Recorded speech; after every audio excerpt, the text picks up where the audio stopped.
hölgyeim és uraim! Szeretettel és tisztelettel köszöntöm Önöket a Magyarok Világszövetsége, Szent László Magyarságtudományi Akadémiája, valamint a Herman Ottó Társaság nevébe. Külön szeretettel köszöntöm előadónkat, dr. Petzernő professzor urat. Át is adom a szót professzor úrnak.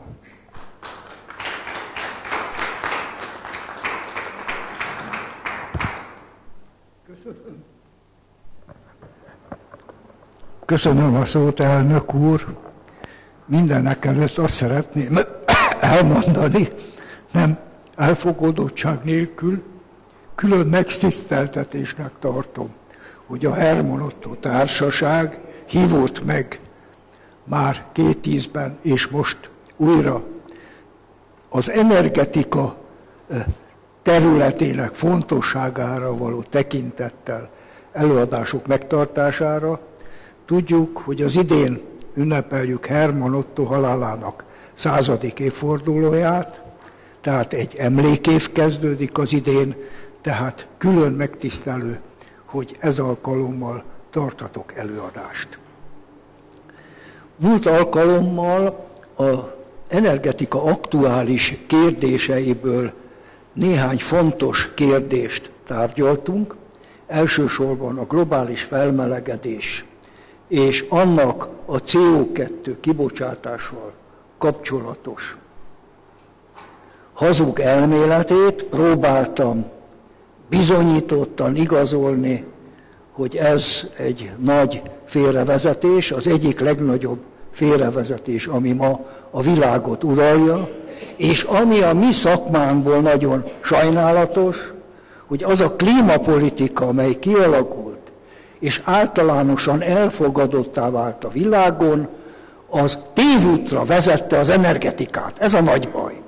Az energetikát, amelynek nagyon fontos jelentősége van, azt bátorkodtam mondani múlt alkalommal, hogy a pénz uralma után második helyen van az energiahordozók feletti uralom, illetve ellenőrzés, felügyelet attól függ, hogy a nagy hatalmak, háttérhatalmak a Földnek különböző területein melyiket tudják megvalósítani. Vagy birtokolni, vagy legalább felügyelni. Nagyon fontos. A másik téma az ehhez kapcsolódva azt próbálta bemutatni, hogy a jövőben, és már folyamatban van, a jövőben várható a világon, és elsősorban Európában, Közel-Keleten a gáz üzletágnak a teljes átrendeződése. És ennek kapcsán érintettem én az USA-ban lezajló palagáz forradalmat, és az előadás után kaptam olyan kérést, észrevételt, hogy jó lenne, ha erről közelebbről is hallhatnánk, többet tudhatnánk meg. Hát mi van amögött, hogy palagáz forradalom? Ez lesz mai előadásom egyik témája, a másik téma pedig ugye a közben aláírt magyar-orosz egyezménnyel kapcsolatos lesz. Ha emlékeznek rá, furcsa, de emlékeztetem önöket arra, hogy január 13-án jöttünk össze, tartottam az előadást, és bátorkodtam kérdőjellel fölírni, hogy vajon az oroszok fogják megkapni ezt az üzletet. Szó szerint már nem emlékszem, tehát az oroszok fogják majd a paksi új blokkokat szállítani, és másnap 14-én aláírták, nem sejtettem természetesen, annyira titokban készítették ezt elő, de másnap aláírták a szerződést. A szerződés szövege, az egyezmény szövege a birtokomban van, mert az tulajdonképpen a parlamenti előterjesztésnek része volt, és így nyilvánosságra került, de én ennek csak egy fejezetével szeretnék ma foglalkozni, és csak szakmai szempontból szeretnék foglalkozni, és ez a 7. cikkely, amely a majdani bővített atomerőmű friss üzemanyag kazettáinak ellátásával, illetve az úgynevezett kiégett kazetták visszaszállításával, illetve sorsával foglalkozik. Egyezmény szintjén.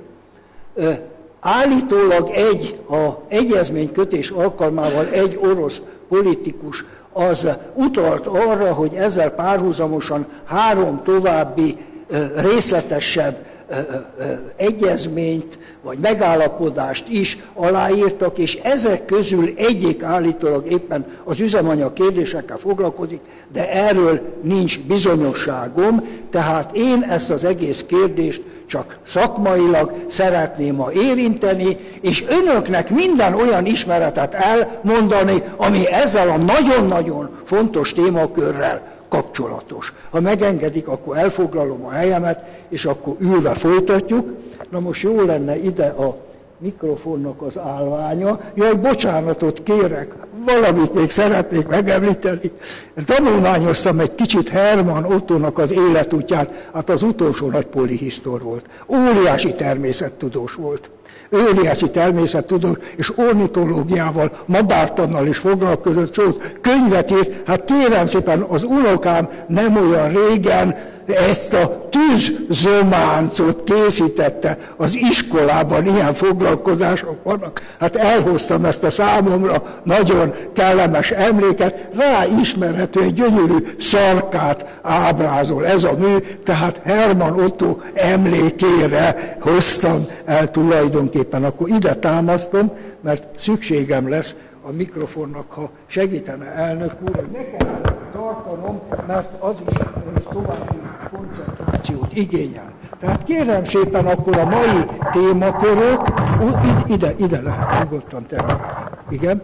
A mai témakörök tehát a palagázforradalom, és visszatérve a paksi atomerőmű bővítésére, ugye a kiégett kazetták sorsával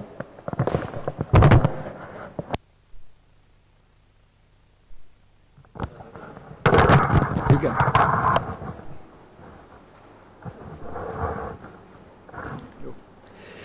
Tehát a paksi atomerőmű bővítésével kapcsolatban és az említett egyezménnyel kapcsolatban a kiégett kazetták sorsáról szeretnék részletesen beszámolni, egyáltalán definiálni, hogy mit értünk a kiégett kazetták alatt, és azoknak milyen sorsa lehetséges. Ez egyébként az atomerőművek üzemeltetésével kapcsolatos nagyon fontos probléma, mert a kiégett kazetták nagy aktivitású hulladékot képeznek, tehát e szerint kell velük bánni.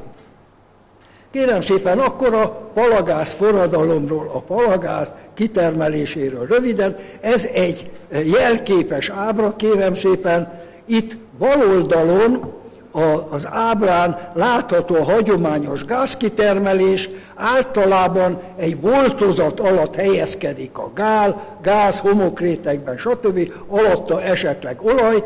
Itt csak le kell fúrni egyszerűen egy függőleges fúrással. Mindig baj van egyébként, a számítógépesek adjanak tanácsot, hogy lehet megtalálni a kurzort gyorsan. Igen, tehát mozgatom, és lehet, hogy ez se jó.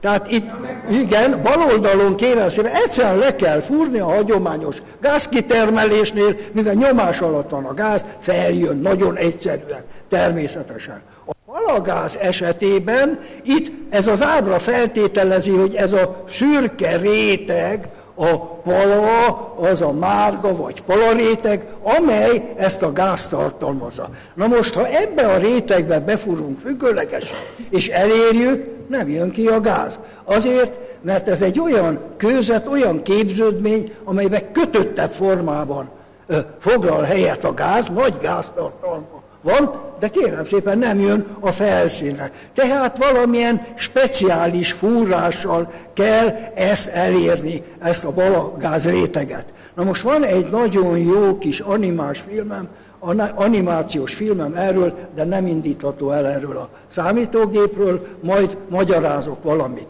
És természetesen még a gázkézletek közé kell sorolnunk, itt jobb oldal föl egy fekete szén réteget lehet látni, közelebb a felszínhez. Kérem szépen, ez azért izgalmas, mert a mecseki kőszén az igen nagy metán tartalommal rendelkezik, tehát ezt a metánt is tulajdonképpen, vannak itt bányász kollégák, ugye igazolhatják, ezt is a gáz kincsei között kell figyelembe venni, mert én úgy gondolom, hogy el fog jönni az ideje annak, amikor ezt a gázt is ki tudjuk termelni és hasznosítani tudjuk. Kérem szépen, nem csak palagáz van, palaolaj is van, és lehet látni itt a baloldali ábrán, kérem szépen, ez egy olyan olajhomok, amely jelentős olaj tartalommal rendelkezik, ezt érdemes kibányászni, és ebből az olajat kinyerni. Itt pedig lent jobb oldalon, kérem szépen, egy olajpalát lehet látni, tehát palaformációban helyezkedik ez az olaj, ezt is sok helyen kitermelik, kérem szépen. Előfordul az is, hogy a felszínre bukkannak ezek az ásványok, ezek a készletek, és itt látható a jobb oldali képen, hogy akár meg is gyújtható. Tehát olyan metángáz, éghető gáz szabadul fel, hogy akár meg is gyújtható, tehát a legkülönbözőbb formációk találhatók a természetben. És itt látható, kérem szépen, egy kanadai olajlomok felszíni bánya. Ugye óriási nagy készletek vannak Kanadában, és meg lehet nézni, hogy hány gép dolgozik itt egy időben, mennek, rakják a olajat tartalmazó homokot, a színén is lehet látni, ugye ez nem normális homok, képződmény, és bizony ezek a hatalmas nagy teherautók folyamatosan szállítják el oda, ahol ebből kinyerhető az olaj. Noha palagázról van szó, de ezek rokon tevékenységek, tehát nem árt, ha erről egy kicsit tájékozódunk. Ez meg egy sematikus ábra, kérem szépen, egy olyan esetet ábrázol, amikor itt a föld alatt, kérem szépen, bitumenes, sűrűbb olaj helyezkedik el egy homok vagy egyéb rétegben, ezt pedig úgy termelik ki, kérem szépen, hogy lenyomnak a földbe, oda forró gőzt, kérem szépen, forró gőzt, a gőz kioldja tulajdonképpen az olajat, és akkor vizet visznek le. Itt látható jobb oldalt ez a világos kék cső, hát sok bajom lesz ma, úgy látom, ezzel a kurzorral. Igen, most megjelent. Itt látható, hogy vizet visznek le, ez feloldja magába, hordozza az olajat, és aztán a víz-olaj keveréket visszaviszik és hasznosítják.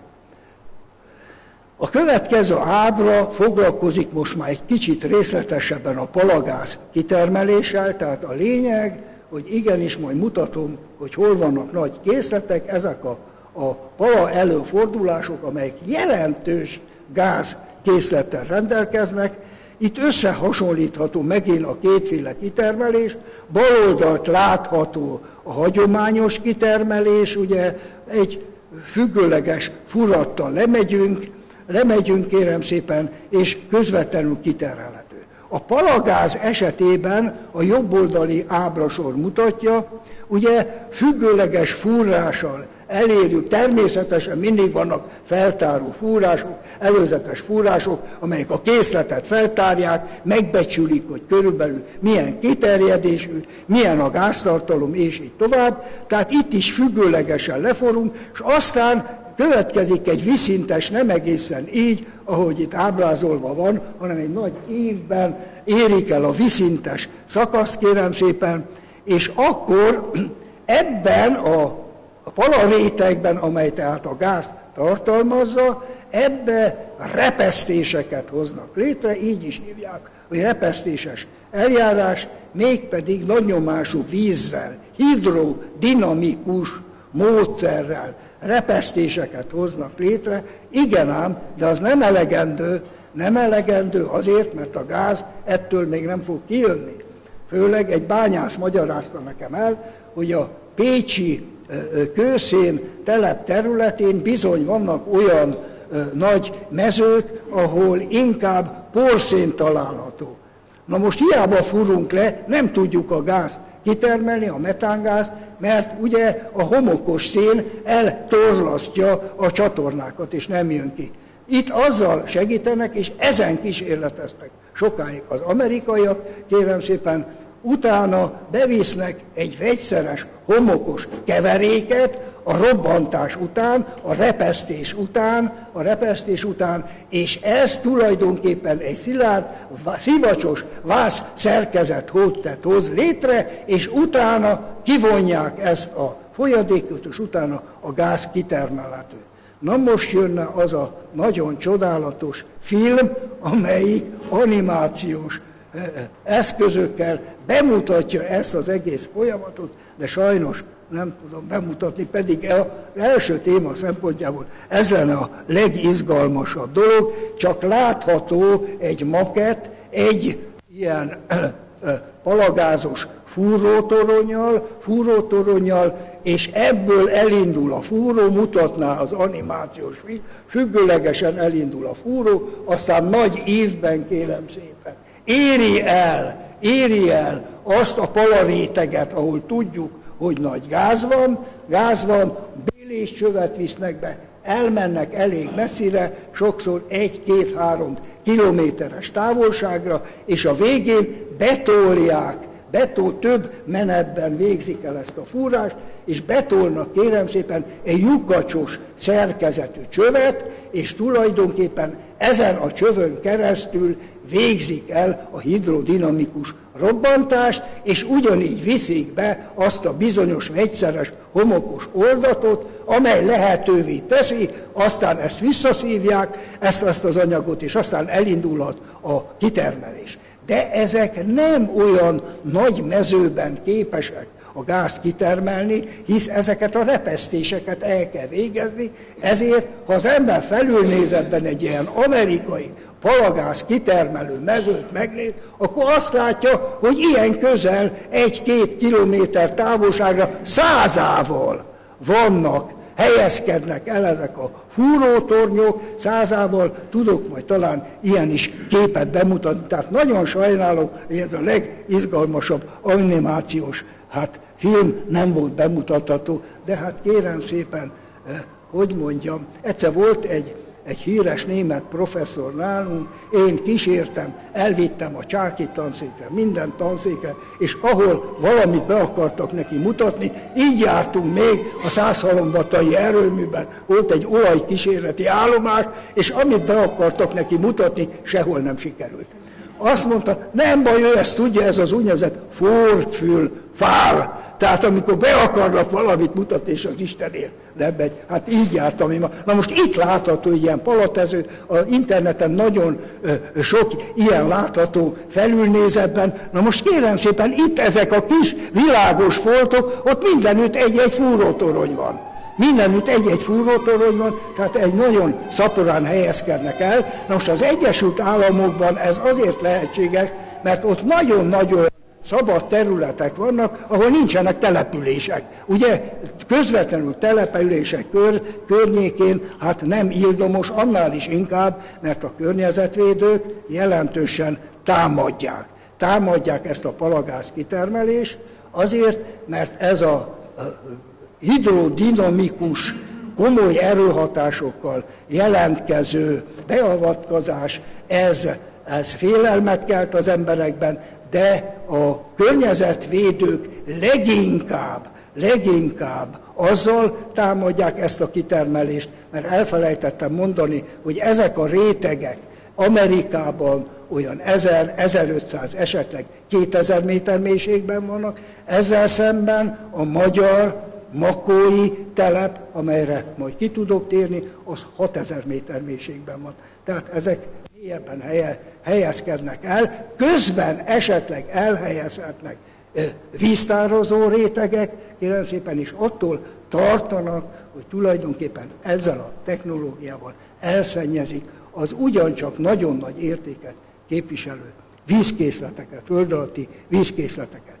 Ma kérem szépen, milyen palagázmezők és mekkora ilyen palagázmezők vannak a világon, hát ezt a térképet találtam, ezek a sötét bordó foltok jelzik a palagázmezőket, látjuk, hogy jelentősek vannak az Egyesült Államokban, de Dél-Amerikában, Dél-Európában is vannak, Ázsia, tehát a világ minden táján érdekes módon, hogy úgy látszik, az oroszok vagy nem tették közzé az ebbéli kutatási eredményeiket, mert látható, hogy Oroszország területén nincsenek ilyen foltok. Tehát ezek jelentős. Na most azt akartam elmondani, most nem vetítem még egyszer le, a múlt alkalommal bemutattam, hogy a palagáz készleteknek az energetikai tartalma az sokkal nagyobb, mint az összes többi energiahordozói együtt. A szén, olaj és gázé együtt, a normál földgázé együtt. Tehát óriási készletek állnak rendelkezésre, és ezek, ha mind nem is még ténylegesen már precízen megkutatott mezők, de azért a nagyságrendjük ismert. Menjünk akkor tovább. Kérem szépen, itt oszlop diagramokkal látható a palagáz készletek, tehát az oszlopok nagysága, most a számértékek nem olyan érdekesek, inkább csak egymáshoz viszonyítva, tehát az Egyesült Államok területén, és érdekes módon, tessék megnézni, Kínában óriási palagáz készletek, de ugyanígy Dél-Afrikában, Ausztráliában, Dél-Amerikában is találhatók, tehát ez a kép csak arra jó, hogy egy benyomást szerezünk arról, hogyan oszlanak el a készletek. Itt már konkrét számszerű adatok láthatók, a palagáz, láttuk, hogy Kínában volt a legmagasabb oszlop, kérem szépen, utána jön az USA, aztán Argentína, Mexikó, és így tovább, és az európai államok közül Lengyelország van feltüntetve ebben az oszlop diagram sorban, tehát nem érdemes most ennél hosszabb ideig időzni ennél, látjuk azt, hogy vannak e tekintetben nagyon gazdag országok, megkutatott országok, és vannak kevésbé megkutatott országok, tehát sokkal több készlet van, mint amiről eddig tudunk. A olajkészletek, de ez csak egy kis kitérő, mert a palagázzal foglalkozik. Itt látjuk, kérem szépen, hogy Oroszország van az első helyen. Az első helyen, utána jön Egyesült Államok, Kína, Argentína, és így tovább. Tehát nem csak a palagáz készletek és azoknak a kitermelése fogja átrendezni a gázüzletágat és az egész világ energetikát, hanem a olaj is hozzá tartozik, és múltkor mutattam egy ábrát, most majd csak kitérek röviden, ugye, amely mutatja azt, hogy az utóbbi időben és a közeljövőben hogy változnak e tekintetben a viszonyok a világon, tehát egy átrendeződés folyamata közepén, elején, inkább elején vagyunk. Itt láthatók az Egyesült Államok beli készletek, kérem szépen, a iparszerű nagy kitermelés, majd látjuk a diagramokat, ezen a területen folyik már, itt folyik, kérem szépen, itt a keleti határ környékén, és azon kívül itten a kanadai határon. A többi helyen még csak elkezdődött tulajdonképpen ez a tevékenység, látjuk majd a következő ábrából.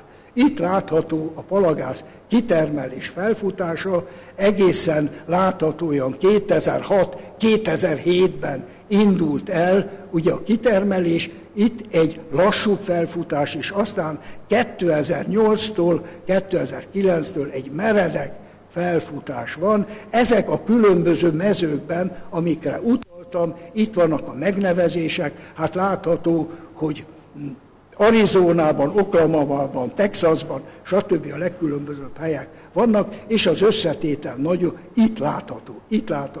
Na most kérem szépen, az úgy tűnik most, ugye, minthogyha ezek a görbék kezdenek telítődni, de ez nem igaz, mert csak ezekre a mezőkre vonatkozik, tehát számos olyan mező van, ahol nem indult még el a termelés, az engedélyezés nem egyszerű, a zöldek ugye harcolnak ellene, de nincs mese, ez az Egyesült Államok energiapolitikájának egy nagyon szilárd oszlopa, és később majd egy ábrán bemutatom, hogy ez hova vezet. Azon kívül, hogy ma az Egyesült Államokban a gáznak az ára durván fele az európai árnak, vagy talán egyharmadát, van, aki egyharmadot mond, tehát ezek nagyon izgalmas folyamatok. Itt látható a palagáz kinyerésének távlata az USA-ban 2040-ig becsülve, hát minden ilyen diagram persze ugye a maga bizonytalanságával jellemző, minden esetben látható a kék mező a palagáz. Nem akarok a többire kitérni, kérem szépen, ugye, tehát ez mind tulajdonképpen gázra vonatkozik, csak a kék mező a palagáz. A palagáz az egyéb kőzetekből kitermelhető gáz mutatja még a sárga mező, amely ugyancsak jelentős. Tehát látható, hogy nincs telítődés egyelőre, hanem a jelenlegi elképzelések szerint 2040-ig folyamatosan nő a palagáz kitermelés, a gázkitermelés az Egyesült Államokban. Hát hogy néz ki? Az előbb mutattam egy képet, ahol nagyon sok ilyen palagázkút helyezkedik el. Hát közelebbről látható itt egy kút, ez egy távolabbi felvétel, kérem szépen, egy kút, és itt jobb oldalon lent, közelről. Egész kis helyen elfér. A segéd épületekkel, segéd kiszolgálással együtt tulajdonképpen egy ilyen kút nagyon pici területen fér el, tehát nem igényel nagy helyet. Ez az az ábra, amire az előbb utaltam, de most is csak nagyon röviden szeretnék utalni arra. Ez azt mutatja, hogy milyen arányú a nettó olaj és a gáz importja és exportja 2035-ig a különböző területeken. A kék pont mutatja a mai állapotot, a piros négyzet pedig a 35-ös. Tehát az látható, hogy időben hogyan tolódik el. Látjuk, hogy itt jobb oldalon, kérem szépen, Japán, Dél-Korea, EU28-ak, kérem szépen, jobbra tolódás van, tehát egyre inkább nő a gáz kiszolgáltatottság. Oroszországban, itt látjuk, kérem szépen, nincs nagy elmozdulás, de elég hosszú ideig az oroszok még igenis hosszú ideig képesek lesznek hatalmas mennyiségű olaj és gáz exportjára. Ami izgalmas, kérem szépen, és múltkor erre utaltam, Brazília igen nagy eltolódással, kérem szépen, az importőrből exportálóval, és az USA-nak az eltolódása, már nem itt vagyunk, mert 2011-ben készült, már sokkal elrébb vagyunk, kérem szépen, mert az Egyesült Államok gázellátásban már önálló lehet, sőt exportra is képes. Ezt szerettem volna újra elmondani ezzel az ábrával kapcsolatban. Hát ha exportra is képes, akkor hogyan exportálhat? Kanadában nem kell exportálni, mert ott is van elegendő, hát hova? Európába, ugye? És a jövőben az Amerika és Európa kapcsolatát, gazdasági együttműködését, vagy nem együttműködését, majd meglátjuk, ezen a területen is ki fog alakulni, sőt döntővé válik, ugye, hogy az Egyesült Államok ebből a hatalmas készletből akarnak-e, tudnak-e majd a geopolitikai szempontokat figyelembe, tudnak-e majd Európába exportálni. De kérem szépen, ez egy olyan hajót mutat be, ugye már van Egyesült Államok keleti partján néhány cseppfolyósító állomás, tehát ma is jut már oda gáz, de kérem szépen, hogyha azokból a nagy mezőkből, amit mutattam, el akarjuk jutatni elsősorban a keleti partra, ki kell építeni, ha bár az Egyesült Államokban már most is bonyolult nagy gáz vezetékrendszer van, de ki kell ezeket a nagy vezetékeket építeni, cseppfolyósítási állomásokat kell a keleti parton csinálni, és aztán a cseppfolyós gázt, azt ilyen tankerekben, itt egy példa látható, és ez egy olyan tanker, kérem szépen, a szakirodalom szerint, amelyben Európába szállítanak, hogy melyik kikötőben az nem derült ki, szállítanak. A másik dolog pedig, tehát már folyamatban van ez, csak kicsiben, mert rengeteg ilyen tankert kell építeni. Nagyon sok cseppfolyósítóállomás, és nagyon sok ilyen tankert kell építeni, nagyon sok pénzbe kerül, hatalmas vállalkozás ez, hatalmas üzlet, kérem szépen, de kérdés az, hogy az Amerikában ma feleáron lévő gáz, hát milyen árért jut el ezeket a beruházásokat figyelembe véve Európába, és hát akarják-e nekünk valamivel olcsóbban adni a gázt, hogy ezzel tulajdonképpen az oroszokat kiszorítsák. Ez a fő kérdés. Ami ma Ukrajnában folyik kicsiben, itt majd nagyban az energia területén fog ez kialakulni, nem látható ma még, és az a gyanúm, hogy az Egyesült Államokban sem döntötték még ezt el. Nem döntötték meg el, múltkor megemlítettem, ma újra meg kell említeni, az egész európai gázüzletág átrendeződésével kapcsolatban, és hogy ebben milyen gyakran és fürgén változnak a dolgok, majd a legvégén egy kicsit humoros ábrát be fogok mutatni. Ugye tudjuk azt, hogy Izrael partjainál is jelentős gázmezőket fedeztek fel, Görögország partjainál is, Ciprus partjainál, tehát onnan tulajdonképpen más jelentős export lehetőség nincs, mint Európa, tehát kérdés, hogy Amerika mit fog majd támogatni. Mi lesz Amerikának az érdeke, hogy ő adjon nekünk ebből a palagáz mennyiségből, ilyen technikával, amit meg kell építeni a feltételeket, vagy pedig inkább szorgalmazza és segíti majd azt, hogy izraeli gáz jusson el Európában, ami új gázvezeték kiépítését feltételezi Európa irányába. Múltkor mondtam azt, hogy már láttam egy térképet, amely Izrael partjaitól egy vezetéket mutatott Törökországig, és Törökországban csatlakozna rá az Európába vezető gázvezetékekkel.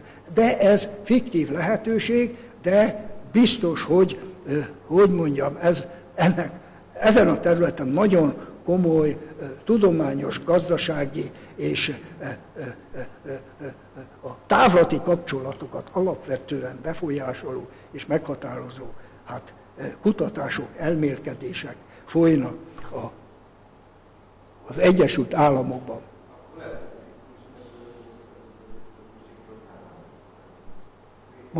Majd megbeszéljük, jó? Hát kérem szépen, igen ám, de az USA-ban igen jelentős a szénkitermelés. Nagyon komoly bányászattal rendelkezik. Sok szénerőművel rendelkezik. Na de hát ott a gáz. Sokkal olcsóbb. Hát gázerőműveket építeni rövid idő alatt. Nagyon jó hatásfokú, korszerű gázerőműveket lehet építeni. Kis területen elfér, tehát nagyon sok előnye van a korszerű kombinált ciklusú gázerőműveknek. Egy baj van, hogy Európában drága a gáz. Ha nem az lenne, akkor jóformán csak azt építették. Hát világos, ha Amerikának ott az olcsó gáz, ő is föl fogja futtatni a gázerőművek építését, de mit csináljanak a szénnel? Nem lehet a szénbányákat azért egyik napról a másikra leállítani, mert ott is vannak munkahelyi problémák. Nem lehet, kérem szépen, óriási sztrájkokkal, olyan sztrájkokkal számolhatnának az Egyesült Államokban, mint Angliában volt, amikor a Teacher bezárta a bányákat. Ugye? Tessék megnézni, mi történik? Hát mi történik ezzel a szénnel? Itt van ez a kék hatalmas mező, látható, az importot mutatja, mert Amerikába importáltak, hiszen az egyre csökken, az alsó lila mező, ha én lilának látom, és a kék mező látható, hogy egyre nő, kérem szépen, exportálják. És hova exportálják egyelőre? Elárulom önöknek, Európába. Tetszik érteni? Hát égessük el mi. Akkor égessük el mi a szenet. Nagyobb CO2 kibocsátással, amikor Obama elnök ma, mivel már azt mondja, ő nem fogja kivárni a kongresszusnak a totojázását, Mert a kongresszusban többségen, kérem szépen, nem demokraták, hanem melyik másik a párt? A republikánusok vannak. Most olvastam, kérem szépen, hogy a republikánusoknak a 85%-a a szkeptikus, globális felmelegedés ellenző, ugye, nem hisz a CO2 hatásában, a demokratáknak a 95%-a az pedig klímahívő. Hát így ketté osztott ma az Egyesült Államok, ez a harc folyik, és a Obama elnök most elnöki rendeletekkel próbálja visszaszorítani a szénerőműveknek a termelését. Mit csináljanak a bányák? Elküldik Európába. Égessük mi nagy CO2 kibocsátással. Aztán ilyen a világpolitika, kérem szépen. Itt látható a szénexport, hogy hova, és látható csak a kék görbe, a legmagasabb görbe, az az Európába irányuló. No, az előbb a gáztankerekkel kapcsolatban nem említettem, az az első, valóban igaz, hogy Európába hozta a folyékony gázt, de rendszeresen szállítják már Japánba a folyékony gázt.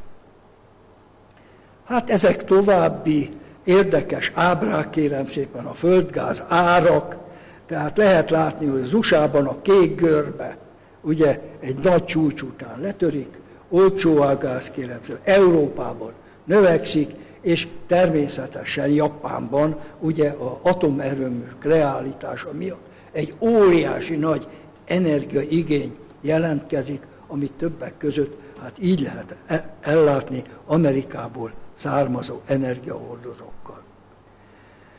Ez gáz és olajár az USA-ban, hát itt is a két görbe látható, hogy az olajárban volt egy nagy csúcs, kérem szépen a gazdasági válság elején 2008-ban lecsökkent, de aztán beállt, kérem szépen, ilyen $100 per hordóra, kérem szépen. A gáz viszont látjuk, hogy a végén, a görbe végén, a piros görbét látjuk, hogy milyen jelentősen lecsökkent. Na most itt említeném meg, borzasztó nehéz helyzetbe sodorta magát az Európai Unió.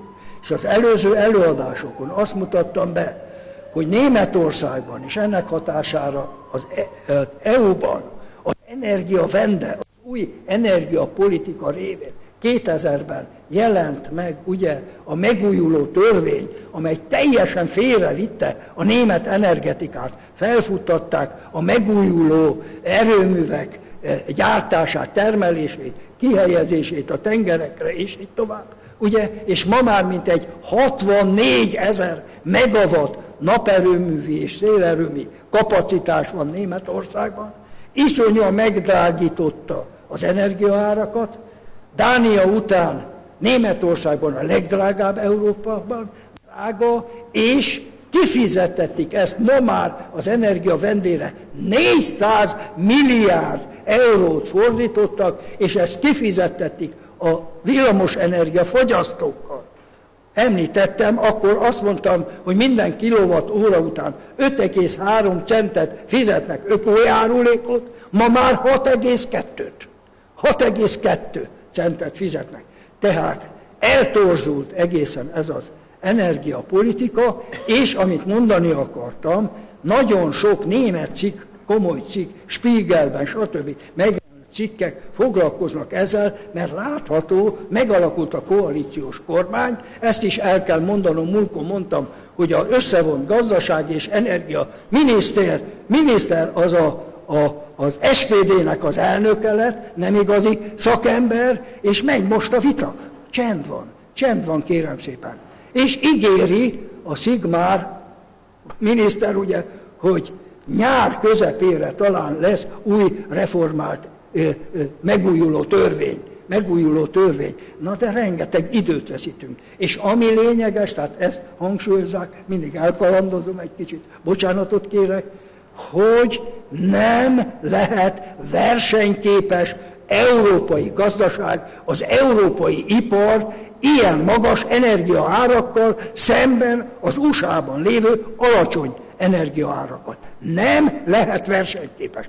Erre ma már az unió vezetése kezd rájönni, kezdi pedzegetni. Most az a nagy kérdés, hogy az uniós választások után milyen garnitúraváltás lesz, az új garnitúra vajon ezt felismeri, tudja-e, mert tudomásom van arról éppen egy bányász kollega révén, aki ismeri jól ott az EU-s környéket, hogy már magas szintű európai vezetők is ezt tisztán látják, sőt, kötelezettség eljárás indítottak a megújuló energiaárakkal kapcsolatban Németországgal szemben.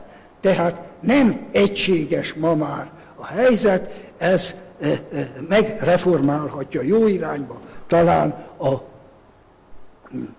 energiapolitikát, ami bennünket érint, ugye. Hát kérem szépen, itt Európában láthatók, hogy a palagáz készletek egy kicsit részletesebb ábrában hol helyezkednek el, tehát elég jelentős készletek vannak, tessék csak rátekinteni egy pillanatra, ezek a sárga foltok mutatják, hogy hol vannak nagyobb készletek, részletesebben nem tudunk erre kitérni.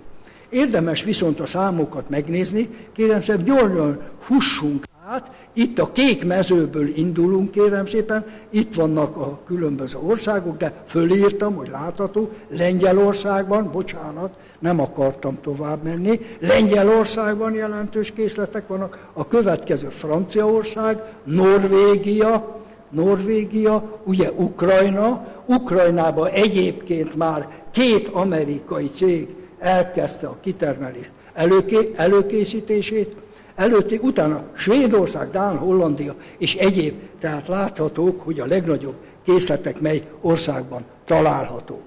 Itt van a Lengyelország, ami nagyon érdekes, mivel ott jelentős készletek vannak. Tessék megnézni, egészen innen, az északról, ugye a keleti tengertől egészen lenyúlik ez a mező, egészen az ukrán határig, és már az ukránok is felfedezték, hogy persze ez a palagáz mező, ez ott náluk folytatódik. Na most megemlíteném azt, hogy ebben a térségben, itt dél-kelet-Ukrajnában, itt nagy szénkészletek vannak, kőszénkészletek vannak, 2 erőmű is épül, nagy erőműblokk is épül ezen a területen, az igazgatója nyilatkozott nemrég, és ők tudják azt, hogy a szénréteg alatt palagáz készletek is vannak, tehát igen gazdag Lengyelország tekintetben, és még valamit akartam mondani ezzel. Ja igen, ennek a kőszén készletnek van egy óriási előnye,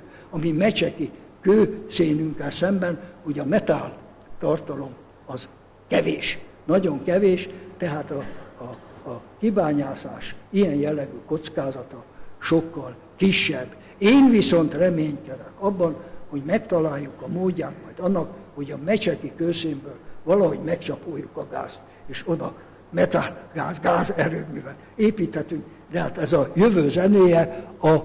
Csak kérdezem a bányászoktól, a bányász kollégáktól, a Verbőci kollégának azt írtam most éppen Pécsen, ugye, ő volt az egyik tulajdonosa, vagy még ma is, annak a Mecsek dél nagyványaki kisbányának, hogy ez a repesztéses eljárás, ez vajon a szén esetében nem lenne alkalmazva. Lehet, hogy ők kapásból azt mondják, hogy nem lehet, én bennem csak fölmerült ez a lehetőség.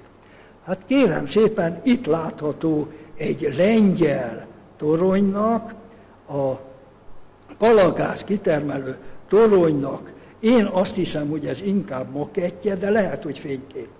Lehet, hogy fénykép, nem tudtam megállapítani. Na most egy meglévő kútban elindult, kérem szépen, az iparszerű kitermelés, és látható, hogy ismerve ugye azokat a készleteket, kérem szépen, összesen mintegy 300 kutat fognak majd fúrni, és ebből ők úgy érzik, hogy legalább az 1/3 vagy több, ilyen 130 kút az eredményes lesz, tehát onnan kitermelhető lehet a gáz. Tehát, és ma már a lengyel elnök azt kijelentette, nem törődve, kérem szépen, az Európai Uniós előírásokkal, nem törődve a megújuló energiahasznosítás szorgalmazásával, szó szerint ezt mondta, nekünk van egy nemzeti kincsünk, az a szén, és nekünk arra kell a jövő energetikáját építeni. Hát kérem szépen, nekünk is van egy ilyen palagázmezőnk, a makói árokról van szó. Ugye, makói árokról a kutatások egészen folytak, kutatások egy kanadai céggel, aztán hát nem voltak igazán eredményesek, de azt kell tudni, hogy itt még csak kutatófúrások folytak. Tehát nem azok a bizonyos vízszintesbe átforduló, kitermelő fúrások, hát kérem szépen már, és ez igazi fénykép, meg lehetett gyújtani már a feltörő gázt, de kitermelési engedély pillanatnyilag nincs, tehát áll ez a dolog.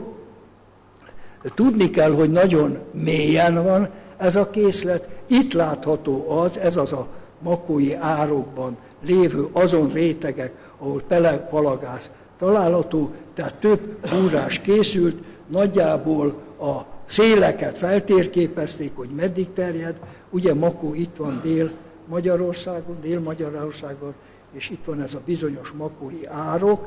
Itt ez a palagázmező egy kicsit részletesebben látható jobboldali alsó sarokban. Kérem szépen, ez a legmélyebb kút, amit fúrtak, ez a Makó 7-es kút, 6085 méter mélyre mentek le, és ennek a kútnak ez a kútfeje, amelyik most le van zárva. Tehát röviden ennyit azért a magyar viszonyokról is. Sajnos nagyon... Igen? Sajnos nagyon mélyen van az a pekünk. Na most ezt az ábrát én már bemutattam, mert van a gáz előfordulásoknak egy módja, de csak 2 mondatot tudok mondani, ez a metánhidrát. A metánhidrát, kérem szépen, olyan 1000-1500 méter mélységben, tehát 100-150 bár nyomáson, a partoktól nem messze, láthatók, hogy ilyen előfordulások az Egyesült Államokban, Távol-Keleten, mindenütt vannak tulajdonképpen ezek a pontocskák. Na most az az érdekes, hogy ez ilyen és olyan plusz 5 Celsius fok hőmérséklet, és ilyen nyomáson kialakul, kérem szépen, a metánnak és a víznek együtt egy szerkezete, ami itt bal oldalon fönt látható, hogy 3 elem van tulajdonképpen, szén, hidrogén és oxigén, és ez kérem szépen egy ilyen, múlkor mondtam, hollabdaszerű képződményt hoz létre, ez a kristályszerkezet, és ha ezt felhozzuk, azaz a nyomást csökkentjük, és a hőmérsékletet emeljük, akkor a metán kiszabadul, kérem szépen, és így meggyújtható, ahogy ezen az ábrán látható, múlkor egy másik ábrát mutattam be, tehát óriási lehetőség van ebben, és úgy érzem én, hogy ennek a kitermelése egyszerűbb lesz, mint a palagáz kitermelése, csak a műszaki érzésem szerint, de ha ennek az iparszerű kitermelése elindulhat, akkor kérem szépen az emberiség egy óriási energiaforráshoz fog jutni. És rátérnék akkor a másik témára, a kiégett kazetták témájára. Ugye ez érinti a meglévő Paksi atomerőműven keletkező kiégett kazetták sorsát, és a bővítésről szóló egyezményre is ki akarok térni, ahogy említettem, tehát 2 témával szeretnék foglalkozni. Hát kezdem az elején, de nagyon röviden csak, ugye, hiszen energetikától távol álló kedves vendégek is vannak. A Paksi atomerőműnek a lehető legegyszerűbb kapcsolását mutatom itten látható. Ez maga a reaktor, ugye egy reaktor tartállyal, amely kb. 3 méter átmérőjű. Itt helyezkednek el az üzemanyag kazetták, tehát az uránt, a hasadó uránt tartalmazó úgynevezett kazetták, majd megmutatom, és itt láthatók a szabályozó rudak, tehát vannak olyan kazetták, amelyek fölött egy neutronokat elnyelő szabályozó rúd van, ezeknek a mozgatásával szabályozzák a reaktornak a teljesítményét. Ennyit tudok elmondani. Kérem szépen, beérkezik a reaktor aljára a hűtővíz, a hideg hűtővíz 267 fokon, mivel a zónában, a reaktor zónában történnek a hasadások, ott keletkezik az energia, szabadul fel a hőenergia, felmelegszik a víz, kérem szépen, mindig elvesztem ezt a...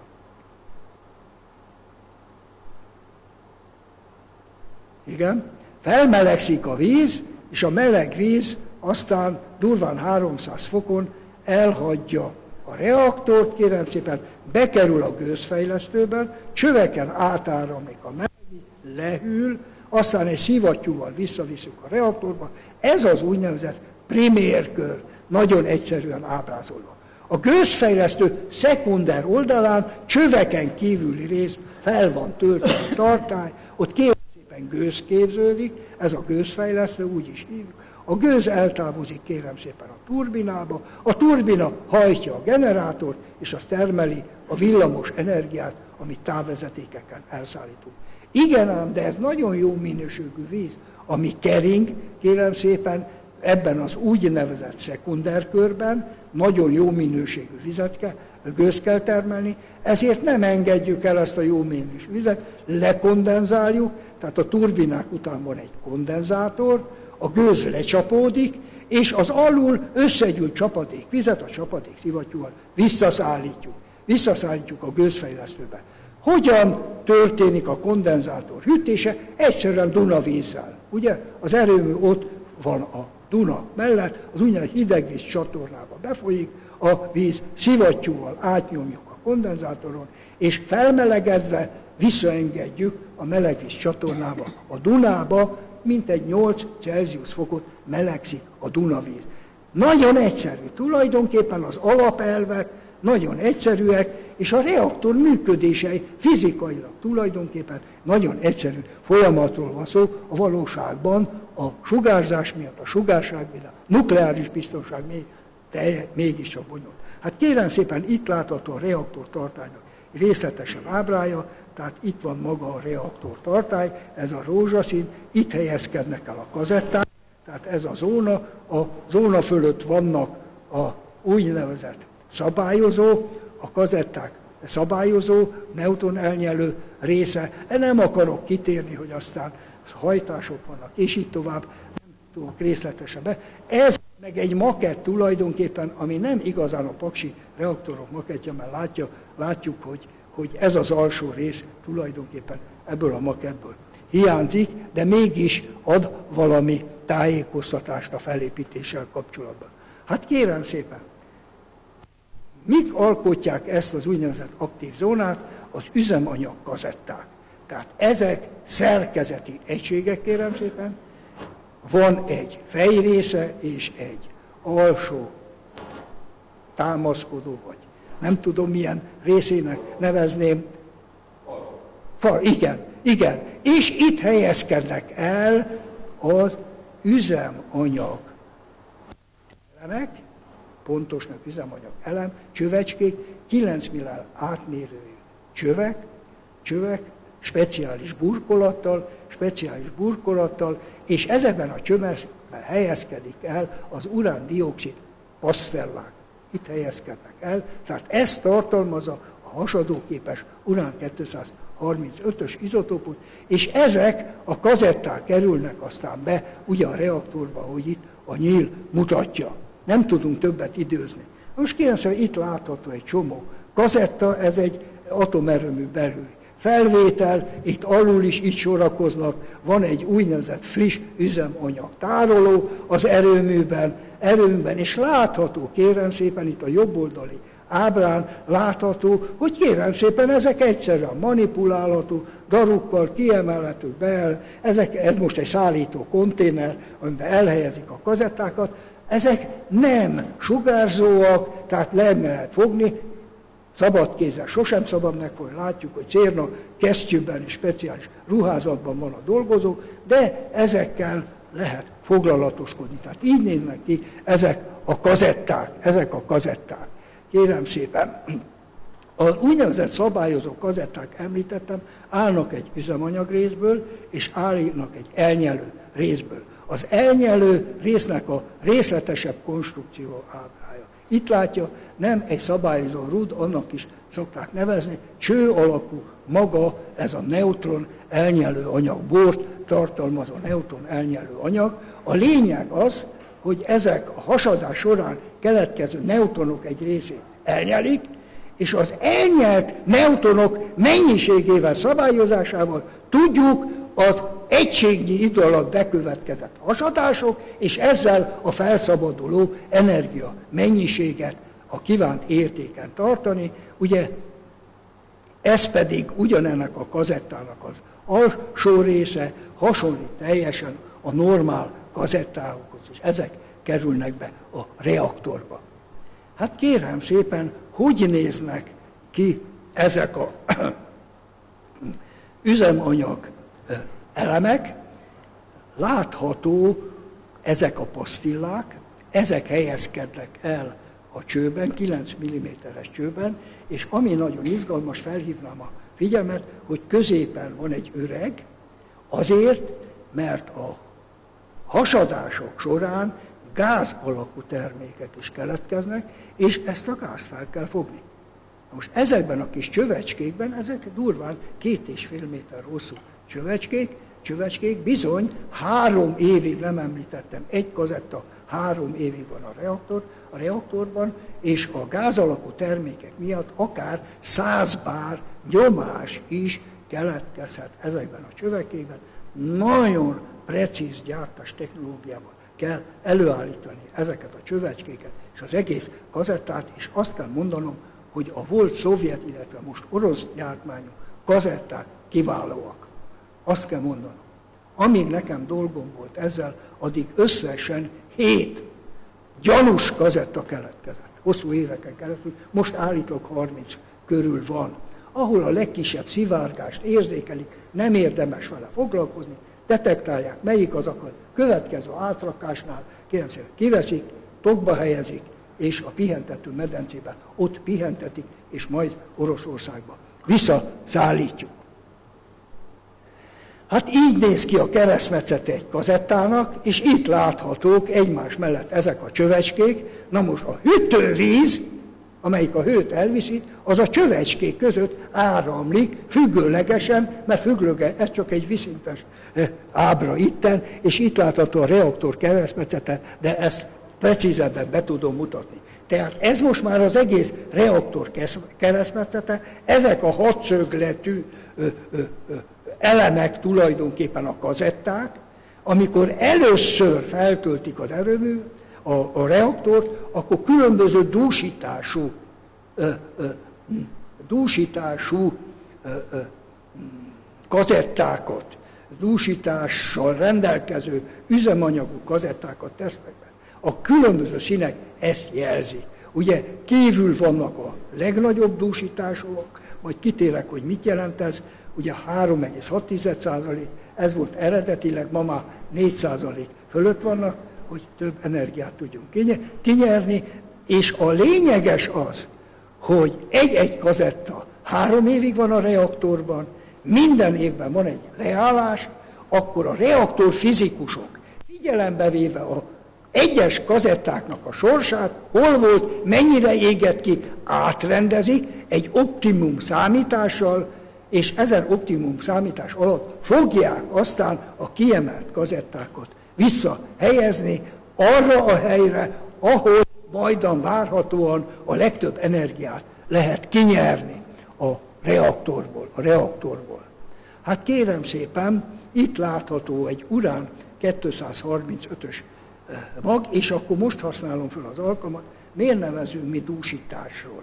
Azért, mert a természetes uránban az urán 235-ös izotóp, amely ebben a reaktív típusban hasad, ahogy majd most fogom majd bemutatni, kérem szépen,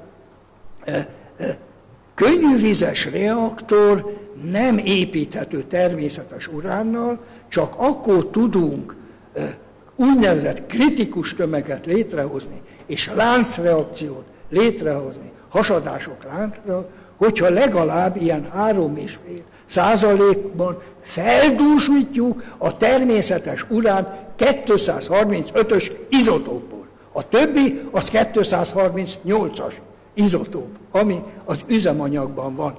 Ez egy külön technológia, dúsítás, ezt csinálják most Iránban, ugye centrifugálási technikákkal, 1000 számra építik a kis centrifugát, ahol gáz alakban van az urán és centrifúga, de erre nem tudok kitérni. Hát kérem szépen, nézzük meg, hogy mi történik a reaktorban. Jön egy lassú neutron, a vízben lelassul, a hűtőközegben, ketté hasad, és újabb neutronok keletkeznek.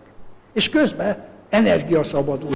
Tehát reaktorfizikailag tulajdonképpen nagyon egyszerű ez a folyamat. Tehát ez játszódik le. A valóságban az én tudásom és elképzelésem szerint van egy feltaláló, amely bizonyítani tudja, hogy nem így van, mert a pirosok a protonok, a kékek a neutronok, tudjuk, hogy 92 proton van az urán 230, a többi 243 vagy mennyi, az pedig neutron, semleges neutron. A proton pozitív töltése. Hát taszítják egymást, nyilvánvaló, azok a felszínen helyezkednek el, nem így össze-vissza, hanem a felszínen helyezkednek el. Menjünk tovább, mi történik most már a reaktorban? Itt vannak a szabályozó rudak, ugye ott csak formálisan, mint hogyha Jószlóban lennének, kérem szépen, urán 235-ös izotópok, jön egy neutron, ketté hasad, egyébként 2 vagy 3 neutron keletkezik, átlagosan, azt hiszem 2,41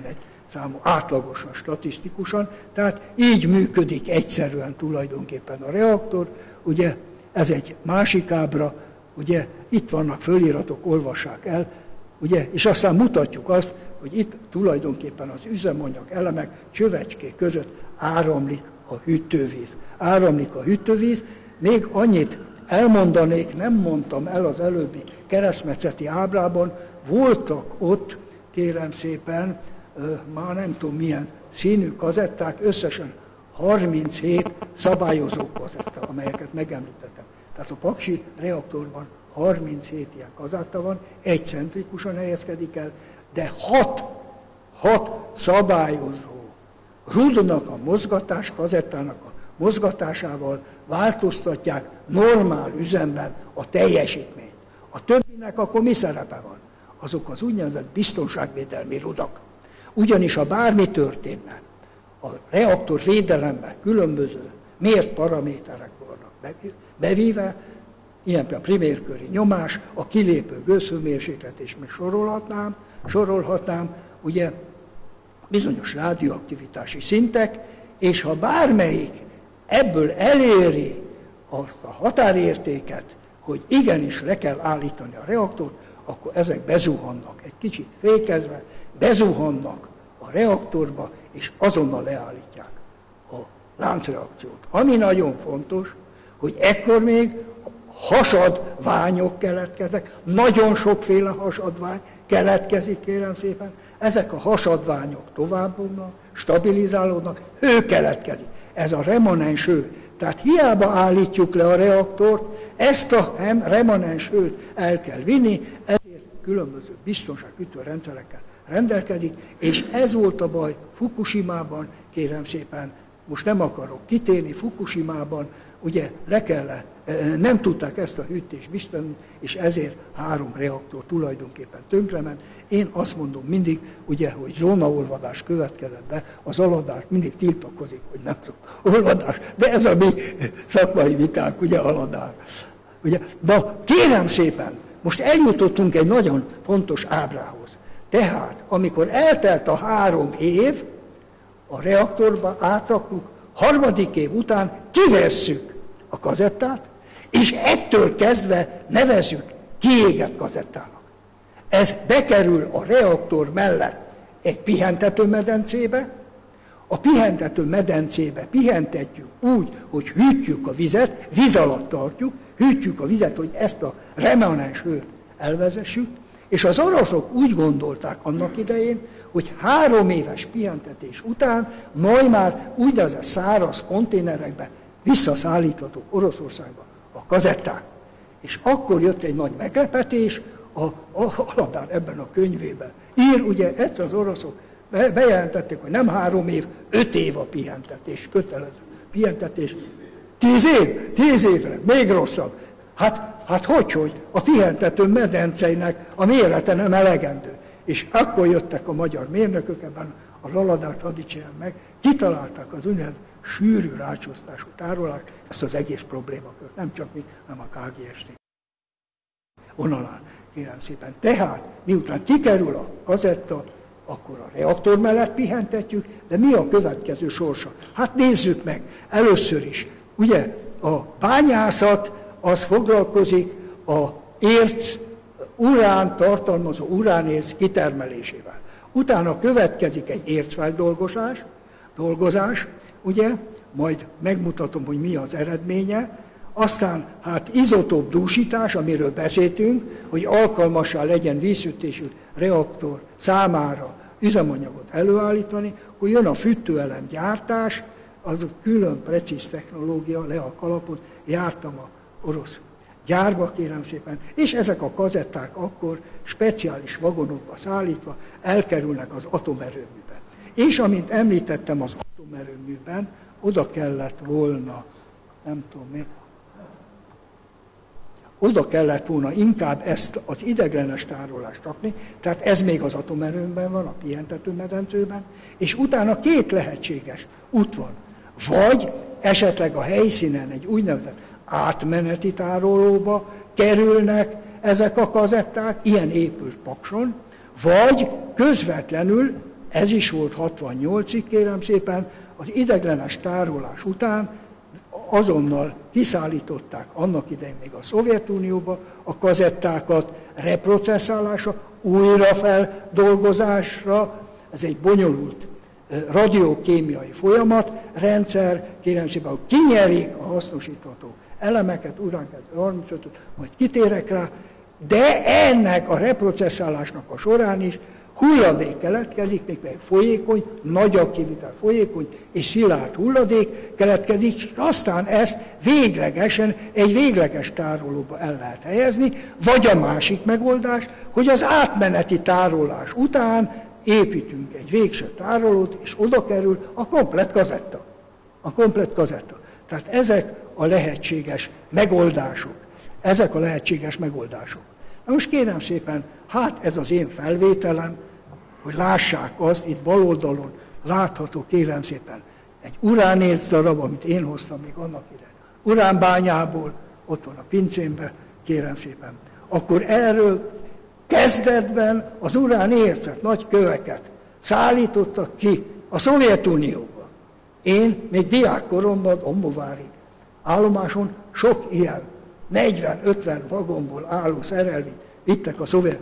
Rájött, hogy óriási költségbe kerül, ezért az oroszok segítségével épült itt ugye egy ilyen urán feldolgozó üzem, és ennek az eredménye, ezt is onnan hoztam ebből az üzembe, ebből a kis üvegcsében van az úgynevezett sárgapor.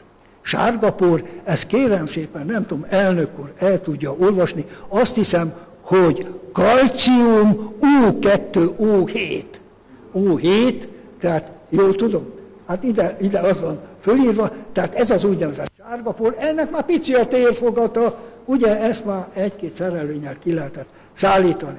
Most kérem szépen, itt látható még, ez egyébként egy ilyen kártya, amiben van egy mű pellet, már mutattam, hogy a pellet hogy néz ki, tehát így néz ki egy pellet, és ezek a pelletek kerülnek aztán a kazettagyártás során ugye a kazettába, és aztán a reaktorba. Itt alul mutatok még egy érdekes dolgot. Kérem szépen, ez az aleurolit, az agyakkő.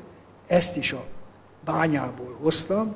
Annak idején ugye az uránbányának a legmélyebb szintje, már 900 méteren volt, nagy hőség volt, és onnan egy vágatot hajtottunk, mert tudtuk azt, hogy a mecsekben van ez az aleurolit képződmény. Ez egy nagy nemzeti kincs.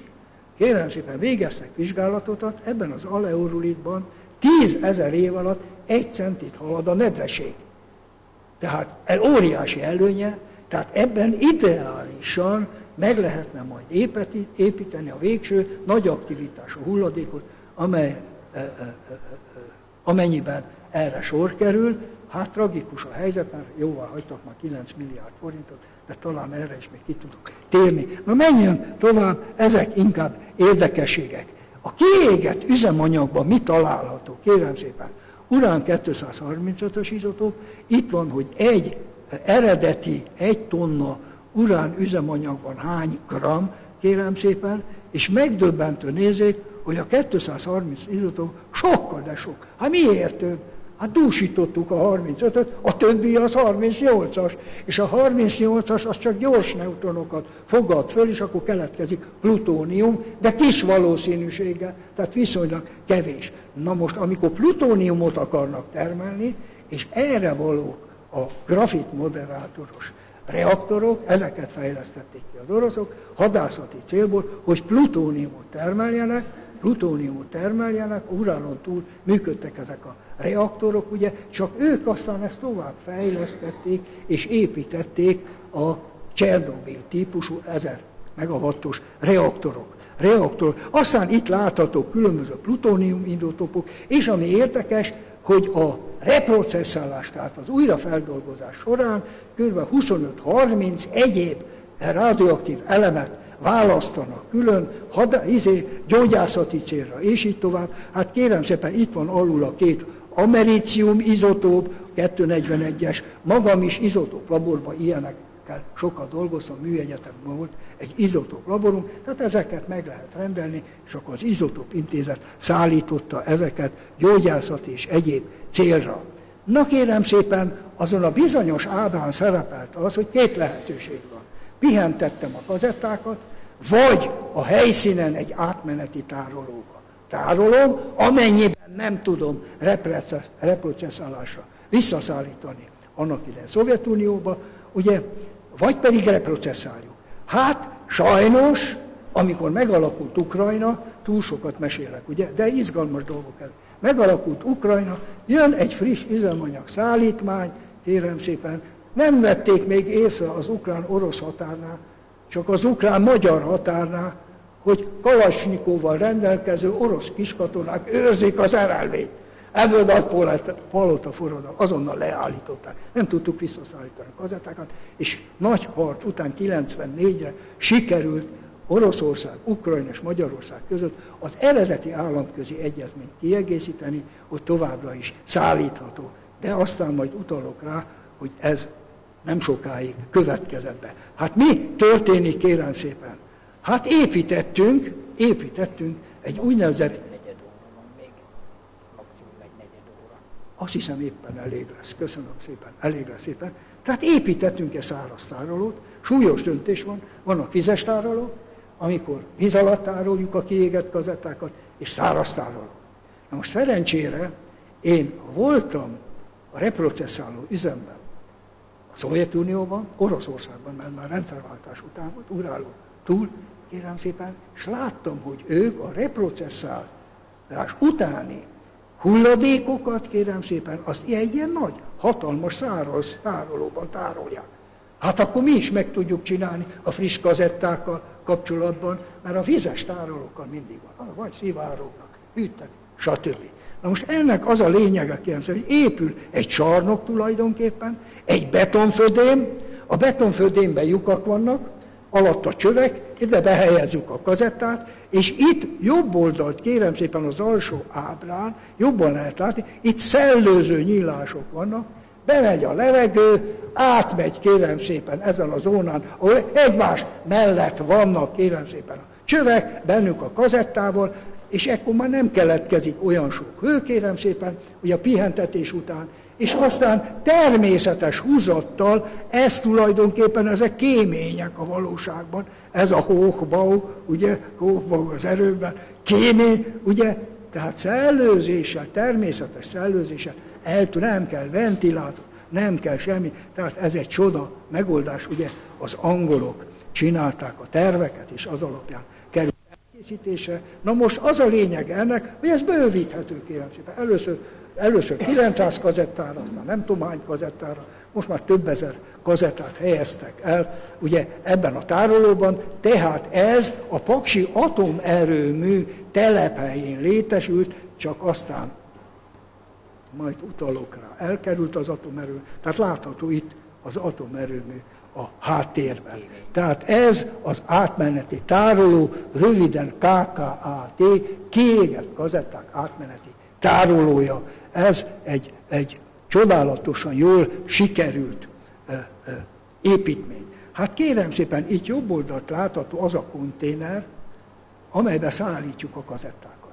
Tehát amikor kiemeljük a pihentető medencébe, ugye, a reaktor úgynevezett fedélzetén, ugye, a fedélzetén, ott van a friss, ott kiemeljük, berakjuk ebbe a konténerbe, már nem emlékszem, 10 vagy 15 hány kazetta szállítható, rátesszük a fedelet, darúzzuk, elszállítjuk, kérem szépen, ebbe az átmeneti tárolóba. Itt most már az átmeneti tároló fogadó részében látható ez a konténer, kérem szépen, itt a daru, amelyeket kiszolgáljuk, kicsavarjuk a fedelet, eltávolítjuk egyenként, és hadd szeretném, hogy minden kazettának a sorsa precízen dokumentálva van.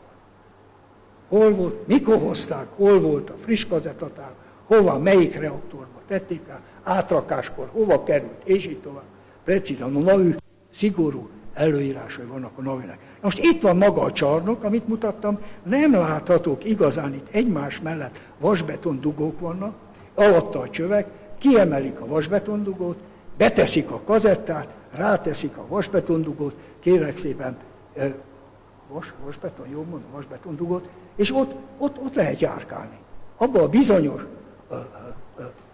a szovjet tárolóba, száraz tárolóba, ahol egyébként a reprocesszálási hulladékot tárolták, én jártam ott, és vittük magunkkal, kérem szépen, a sugárzásmérőt, tehát teljesen normál háttérsugárzás volt, tehát nem kell félni, úgy van méretezve, ugye, ez a épület. Na most egy súlyos mulasztás címet adtam ennek a témának.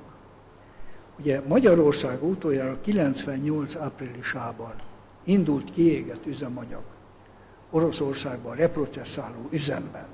Ezt említettem, az Urálon túl van, kérem szépen, a Majáknak hívják, ez egy teljesen zárt város volt. Akkor 94-ben jártam ott, akkor már ilyen félig-meddig felszabadított. Tehát mi bemehettünk, és mindenről tájékoztatták bennünket. A fő bűnüket is elmondták. 3 nagy bűnt követtek el ott a Majáknál. 57-ben az elsőt, ahol egy folyékony, nagy aktivitású hulladékot tároló tartálynak a hűtése kimaradt, felrobbant vegyi robbanással, és mindenbe szólt ott. Ez volt a világ első nagy radioaktív elszennyezése. Na most, tehát 68-ban, 94-ben sikerült azt az államközi egyezményt aláírni, amely lehetővé tette volna a kiszállítást. De kérem szépen, leállta 98-tól a paksi atomerőmű nem kért visszaszállítást az oroszoktól. Vastag betűkkel kiírtam, és ez a nagy bűn. Óriási bűn. Na most nem akarok erre részletesen kitérni, nekem is már sok vitám volt, már az Antall kormány leváltása után nagyon sok vitám volt, mert volt egy olyan csoport, szerintem egy hozzá nem értő csoport, amely erőltette, a miniszter nem kell visszaszállítani, a finnek se akarják visszaszállítani. Nekem az volt mindig az álláspontom, megszabadulni a kiégett kazettáktól. Nagy aktivitású hulladék. Nem tudjuk, hogy sok ezer éve vagy millió éve kell felügyelet mellett majd tárolni. A világon sehol nincsen még ilyen végleges tároló. Tehát ez egy nagy kérdőjel. Miért hagyjuk ezt a súlyos problémát az ükunokáinkra? Nekem ez volt az álláspont. De nem, jött egy új lobby, kérem szépen, hogy nekünk most ez nagyon előnyös, nem kell kiszállítani. Mert a kiszállításért, a reprocesszálásért ugyanannyit fizetünk gyakorlat, mint az új kazettákkal. Nem baj, kibírja a paksi atomerő. És kibírja a termelt villamos energia egységköltsége is. Tehát szállítsuk vissza. Ezt a bűnt elkövették, hogy leállították. És tulajdonképpen ma is ez a helyzet. Ma is ez a helyzet, kérem szépen, és hát nem tudom, majd véglegesen mi lesz a sorsa, de ezért jó, hogy annak idején megépítettük az átmeneti tárolót, amikor fennakadt a kiszállítás, mert kérem szépen, ha megtelnek a pihentető medencék, akkor le kell állni a reaktorral. Ezt a nagy felelősséget nem lehetett vállalni. Nem lehetett vállalni, tehát úgy kellett döntenünk, hogy egy átmeneti tárolót kell építenünk, és az idő igazolt bennünket. Na most 98 óta, amikor ez az új döntés született, akkor alakult meg az RHK, most más a neve, ez a radioaktív hulladék kezelő KHT, most már KFT, úgy tudom. Ugye ez üzemelteti most Báta-Apátit, és érdekes módon valahol beírtam, hogy mikor, azt is elérték, 2002-től ott van az utolsó bekezdésben, elérték, hogy a Pakson épített, az erőmű pénzéből épített KKAT-t, átmeneti tárolót át kellett adni ennek a lobby erős társaságnak, ennek a KHT-nak üzemeltetésre. És ez a KHT vagy KFT most, ez lesz felelős a nagy aktivitású hulladéktároló építéséről, és ott ebben a mecseki aerolit képződményben szeretnék megépíteni, ugye nagy mélységben, amikor állításom szerint a Báta-Apátin létesült kis és közepes aktivitású tároló, amely már üzemel, és amely botor módon ugyanennek a társaságnak a vezényletével 250 méter mélyen építettek meg, amikor is Svédországban a tenger alatt egy 25 méter mélyen lévő ilyen tárolóban voltam. Hogy minél többe kerüljön, mert ezzel lehet a hatóságot meggyőzni, a lakosságot meggyőzni. Minél többe kerül, ugye, akkor ez biztos jó. Biztos jó. Na most, de ha már megépítették 250 mélység, én azt mondom, igenis alkalmassá lehet tenni, hogy a nagy aktivitású hulladékokat is elhelyezzük, amennyiben arra szükség lesz. De nekem más az elképzelésem. És most eljutottunk az egyezményhez.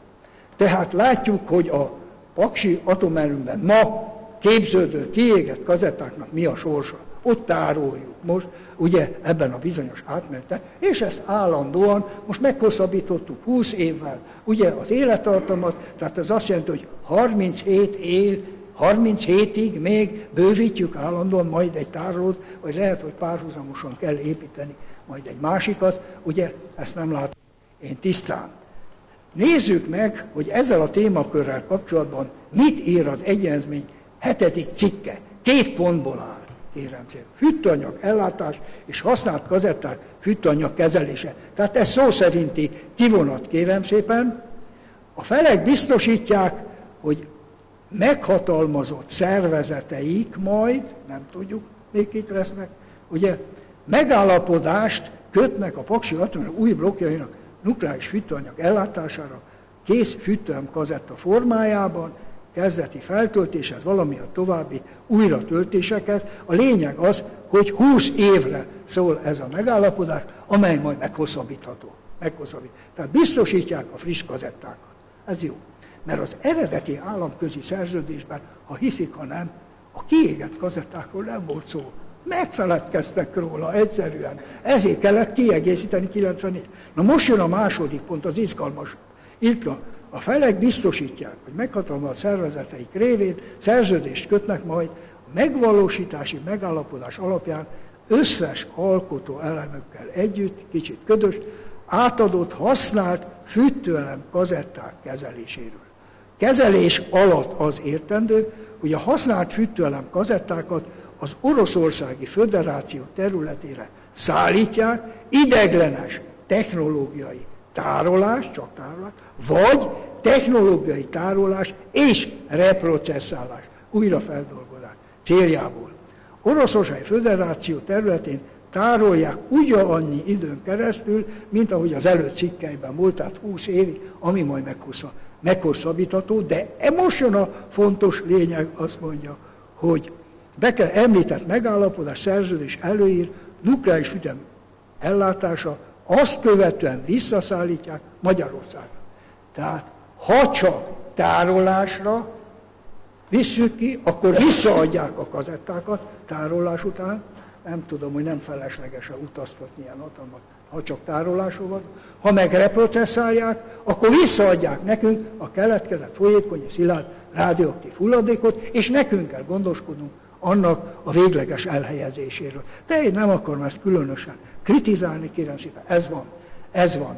És ha bár államközi egyezmény született, a kormányunk ezt szorgalmazta, a parlament jóváhagyta, törvény létezik erről, paksi bővítésről, benne ezzel a ponttal, és természetesen majd rengeteg részletes szerződés fog majd születni, akkor én azt mondom, fegyelmezett állampolgárként természetesen tudomásul veszem, azzal együtt, hogy megvan erről a szakmai véleményem. Na most mi lesz a jelenlegi erőmű kiégett kazettáival? Ez a kérdés. Arról nincsen szó ebben az egyezményben, ugye? Bővítjük a KKAT-t 2037-ig, mert majd a 20 éves üzemidő után a 4. blokk 37-ben fog leállni, ugye? Nagy aktivitású végleges tárolót építünk, ugye? Ez az egyik lehetőség. Nagyon sokba kerül, ugye? És most az előzetes kutatásokra már 9 milliárdot jóváhagyták, hogy ott a föld alatti labort létesítsenek. És hozzáteszem, hogy mi is, és Szlovákia is, és Csehország is, és Bulgária is. Ugye? A Románia és Horvátország nem tartozik egészen ide, mert Romániában kandublokkok vannak, ott kisebb hűtőelemek vannak, de azt is véglegesen el kell helyezni, vagy visszaszállítják Kanadában, nem tudom, és tudjuk, hogy Horvátos Szlovéniának is van egy közös atomerőmű blokkja. Tehát ezek a kis országok, amelyeknek egy-két atomerő van, mi mind kénytelenek leszünk majd nagy aktivitású rádiók, ennél költségesen, ennél bután megoldást nem tudok elképzelni. De a NAU az EU ezt szorgalmazza. Van egy általános irányelv, ha valahol bármilyen szemét, idézővel képződik, azt intézel minden ország saját maga. Akkor miért van az EU? Hát miért nem tudunk összefogni egy ilyen fontos kérdést? Ott építsük meg, ahol erre földtani, geológiai szempontból a legközelebb, legkedvezőbb feltételek vannak. Mondom én mérnöki gondolkodásmódon. Ugye elegendő lenne egy is, mondom. Racionális megoldás az én személyesen visszaszállítani, ott reprocesszálni, és elérni a részletes tárgyalás során azt, hogy a keletkező rádióaktív hulladékok maradjanak ott Oroszországban. Fel vannak készülve. Hát az oroszok most 22 reaktort akarnak építeni. Van már egy csomó, ahova szállítottak, és maguknak, Ukrajna, és így tovább.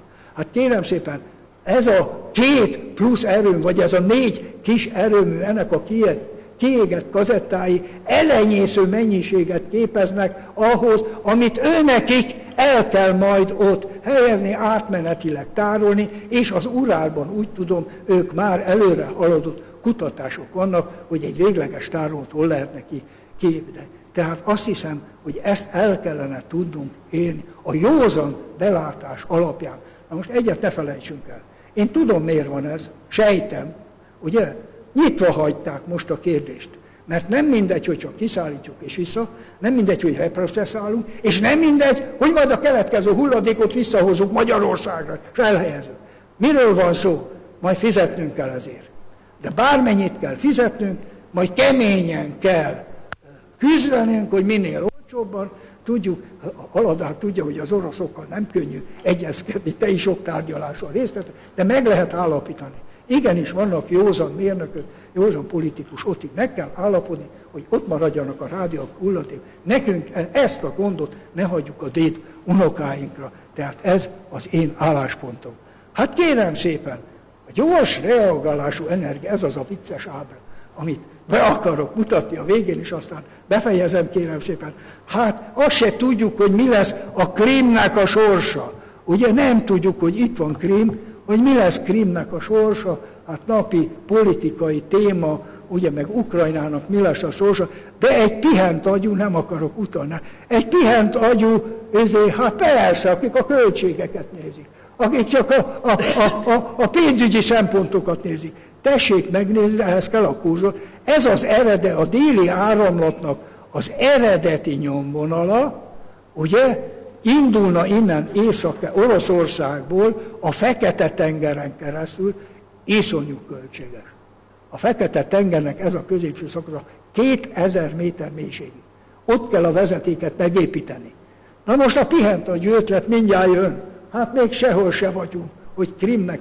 Hát persze, már mindjárt berrazzuk a szaggatott vonalat, kérem szépen, átvisszük itt, a Krimen keresztül szárazföldön, és a igazi tengeri szakasz nem olyan mélységben, nem olyan, megnézik a Fekete-tenger mélységi ábrázolásút, ott már világos kék, nem olyan nagy mélységben, és sokkal rövidebb szakaszon lehetne oda Várna környékére, a bulgári partokhoz eljutni. Milliárdokat lehetne megtakarítani.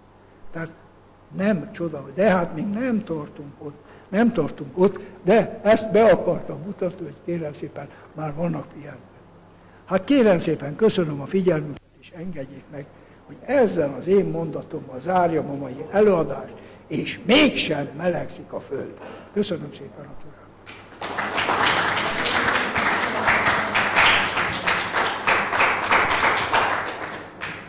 Kedves nézőink!